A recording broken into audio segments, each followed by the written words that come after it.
رہتی ہے.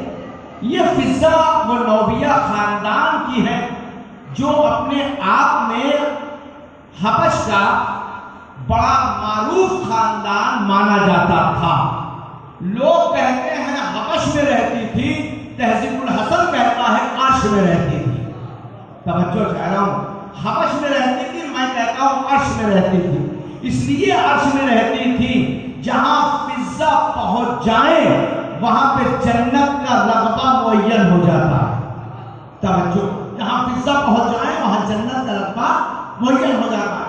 جناب فضہ پوری توجہ داری گرامی، فضہ کا کردار دیکھیے، یاد رکھیے گا. ایک اگر مرد مومن کی کوئی ماں بن جائے تو وہ خود بھی نجات یافتہ ہے، لوگوں کو بھی نجات یافتہ بنا سکتی ہے.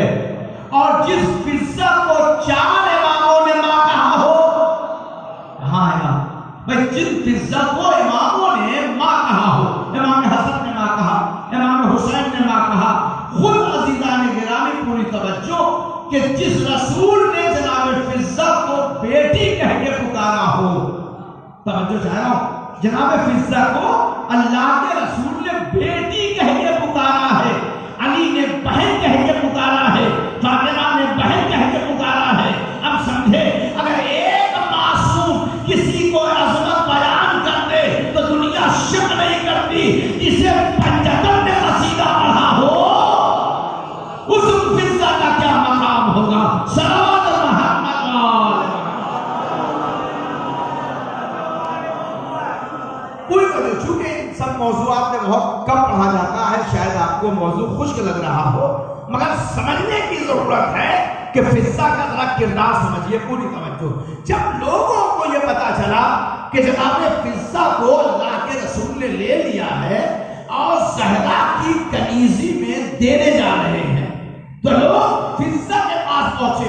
اور فضہ کے پاس پہنچنے کے بعد اس نوبیہ خاندان کے افراد کیا کہتے ہیں کہ فضہ کہاں جا رہی ہو جہاں سوکھی روٹی ہے، کہاں جا رہی ہو جہاں کھانے کا ٹھکانہ نہیں ہے، کہاں جا رہی ہو جہاں بادشاہت نہیں ہے، کہاں جا رہی ہو جہاں اقتدار نہیں ہے. سلام کرو اس فضہ کو.